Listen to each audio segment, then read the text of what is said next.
நம்ம எல்லாருமே நம்ம பாவத்தை நீக்கிறதுக்கு ஒரு நாள் மந்திரம் சொல்லிட்டு நிறுத்திடுவோம். அது சிவசிவாங்கிற மந்திரமாக இருக்கட்டும், ராமா ராமா என்ற மந்திரமாக கூட இருக்கட்டும். ஏதாயினும் நான் என்ன பெருசா பாவம் பண்ணியிருக்க போறேன், கொஞ்சம் பாவம் தான் பண்ணியிருக்கேன், சரி இதை 2 நாள் சொன்னா போதும், 3 நாள் சொன்னா போதும். இல்லைங்க, அப்படி கிடையாது. தினைக்கும் சொல்லுங்க, நீங்க வாழ்ற காலம் முழுதும் சொல்லுங்க. ஏன்னா நம்ம நிறைய பிறவைகளை கடந்து வந்துட்டோம். அந்த பிறவைகள்ல என்னென்ன செஞ்சோமோ தெரியல. இந்த பிறவியில நம்ம செஞ்சது கூட நிறைய விஷயங்கள் நம்ம அறிந்திருக்கலாம், தவறென்று அறியாமலும் இருந்திருக்கலாம். நம்ம என்னமோ செய்திருக்கோம், அதனாலதான் இதை அனுபவிக்கிறோம் அப்படின்னு நீங்க நினைச்சீங்கன்னா, தயவு செய்து பாவம் தீர்க்கும் மந்திரங்கள், அது சிவ மந்திரம் ஆகட்டும் அல்லது ராமர் மந்திரம் ஆகட்டும், அதை சொல்லி பழகுங்கள். தினைக்கும் நீங்க பூஜை செய்யும் போது ஒரு 5 நிமிடம் இந்த பாவம் விலக்கும் மந்திரங்களை நீங்க சொல்றது ரொம்ப நல்லது.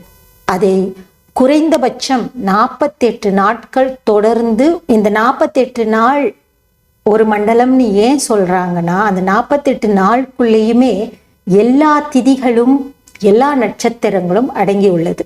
அதனால்தான் எந்த மந்திரங்களையும் எந்த காரியத்தையும் நம்ம 48 நாள் செய்தோம்னா அது பழக்கமாகிவிடும் என்கிறார்கள். ராமருடைய மிக மிக உயர்ந்த பாவங்கள் விலக்கும் ஒரு மந்திரமானது.